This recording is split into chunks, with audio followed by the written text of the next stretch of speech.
Raise your hand if you've ever been asked the question, what do you want to be when you grow up? Now, if you had to guess, how old would you say you were when you were first asked this question? You can just hold up fingers. 3, 5, 3, 5, 5. Okay. Now, raise your hand if the question, what do you want to be when you grow up, has ever caused you any anxiety? Any anxiety at all? I'm someone who's never been able to answer the question, what do you want to be when you grow up?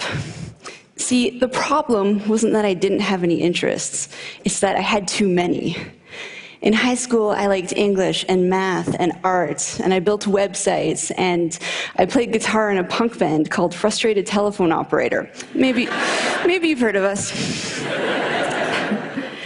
This continued after high school, and at a certain point, I began to notice this pattern in myself, where I would become interested in an area, and I would dive in and become all-consumed, and I get to be pretty good at whatever it was.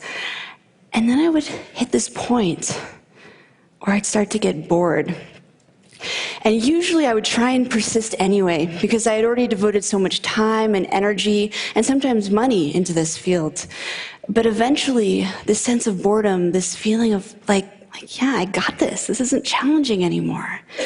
It would get to be too much, and I would have to let it go. But then I would become interested in something else, something totally unrelated, and I would dive into that and become all consumed, and I'd be like, yes, I found my thing. And then I would hit this point again, where I'd start to get bored. And eventually, I would let it go. But then I would discover something new and totally different, and I would dive into that. This pattern caused me a lot of anxiety for 2 reasons. The first was that I wasn't sure how I was going to turn any of this into a career. I thought that I would eventually have to pick one thing, deny all of my other passions, and just resign myself to being bored. The other reason it caused me so much anxiety was a little bit more personal. I worried that there was something wrong with this, and something wrong with me for being unable to stick with anything. I worried that I was afraid of commitment, or that I was scattered, or that I was self-sabotaging, afraid of my own success. If you can relate to my story and to these feelings, I'd like you to ask yourself a question that I wish I had asked myself back then. Ask yourself where you learned to assign the meaning of wrong or abnormal to doing many things. I'll tell you where you learned it. You learned it from the culture. We were first asked the question, what do you want to be when you grow up, when we're about 5 years old. And the truth is that no one really cares what you say when you're that age. It's considered an innocuous question posed to little kids to elicit cute replies, like, I want to be an astronaut, or I want to be a ballerina, or I want to be a pirate. Insert Halloween costume here.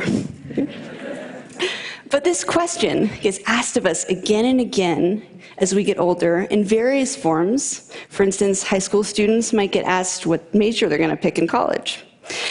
And at some point, what do you want to be when you grow up goes from being the cute exercise it once was to the thing that keeps us up at night. Why? See, while this question inspires kids to dream about what they could be, it does not inspire them to dream about all that they could be. In fact, it does just the opposite. Because when someone asks you what you want to be, you can't reply with 20 different things. The well-meaning adult will likely chuckle and be like, oh, how cute, but you can't be a violin maker and a psychologist. You have to choose. This is Dr. Bob Childs. And he's a luthier and a psychotherapist. And this is Amy Ung, a magazine editor turned illustrator, entrepreneur, teacher, and creative director. But most kids don't hear about people like this. All they hear is that they're going to have to choose. But it's more than that. The notion of the narrowly focused life is highly romanticized in our culture. It's this idea of destiny, or the one true calling.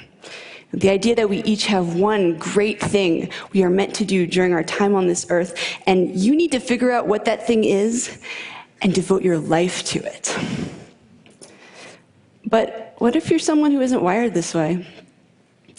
What if there are a lot of different subjects that you're curious about and many different things you want to do? Well, there is no room for someone like you in this framework. And so you might feel alone. You might feel like you don't have a purpose. And you might feel like there's something wrong with you. There's nothing wrong with you. What you are is a multipotentialite.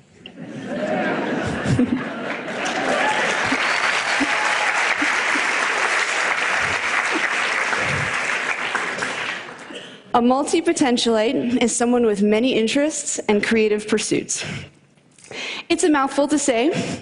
It might help if you break it up into 3 parts: multi-potential and ite. You can also use one of the other terms that connote the same idea, such as the polymath, the Renaissance person. Actually, during the Renaissance period, it was considered the ideal to be well-versed in multiple disciplines. Barbara Scher refers to us as scanners. Use whichever term you like, or invent your own. I have to say, I find it sort of fitting that as a community, we cannot agree on a single identity. It's easy to see your multipotentiality as a limitation or an affliction that you need to overcome.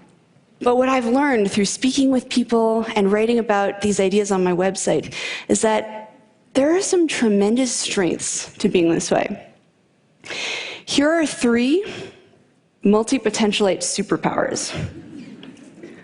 1, idea synthesis.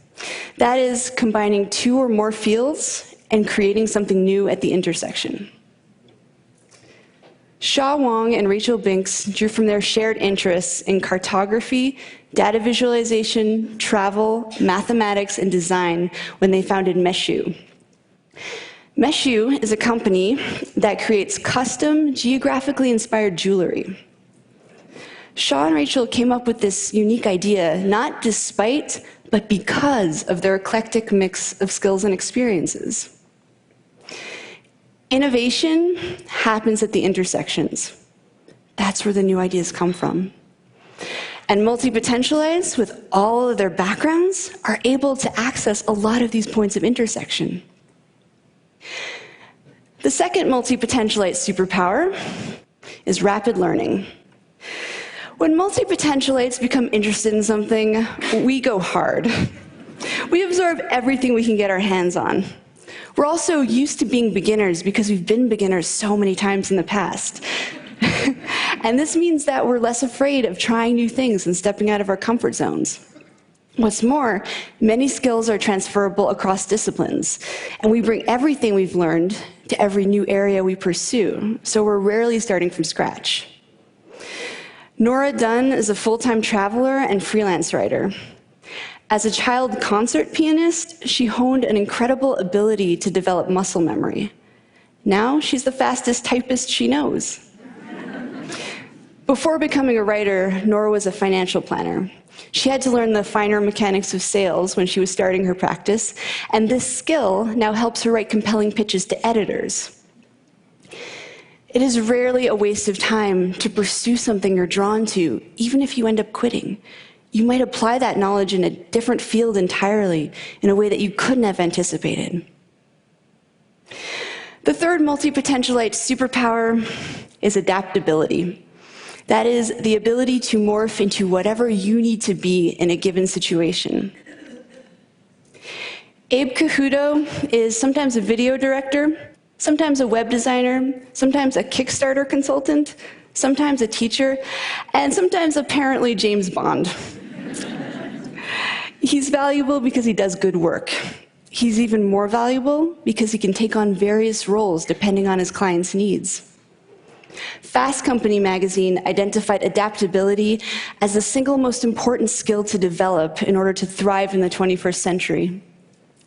The economic world is changing so quickly and unpredictably that it is the individuals and organizations that can pivot in order to meet the needs of the market that are really going to thrive. idea synthesis, rapid learning, and adaptability. 3 skills that multipotentialites are very adept at, and 3 skills that they might lose if pressured to narrow their focus. As a society, we have a vested interest in encouraging multipotentialites to be themselves. We have a lot of complex, multidimensional problems in the world right now, and we need creative, out-of-the-box thinkers to tackle them. Now, let's say that you are, in your heart, a specialist. You came out of the womb knowing you wanted to be a pediatric neurosurgeon. Don't worry, there's nothing wrong with you either. In fact, some of the best teams are comprised of a specialist and multipotentialite paired together. The specialist can dive in deep and implement ideas, while the multipotentialite brings their breadth of knowledge to the project. It's a beautiful partnership.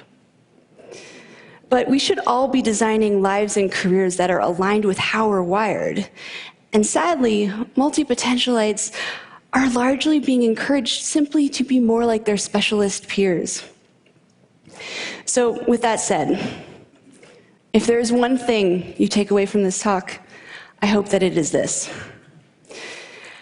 Embrace your inner wiring, whatever that may be. If you're a specialist at heart, then by all means specialize. That is where you'll do your best work. But to the multipotentialites in the room, including those of you who may have just realized in the last 12 minutes that you are one, to you I say, embrace your many passions. Follow your curiosity down those rabbit holes. Explore your intersections. Embracing our inner wiring leads to a happier, more authentic life. And perhaps more importantly, multipotentialites. The world needs us. Thank you.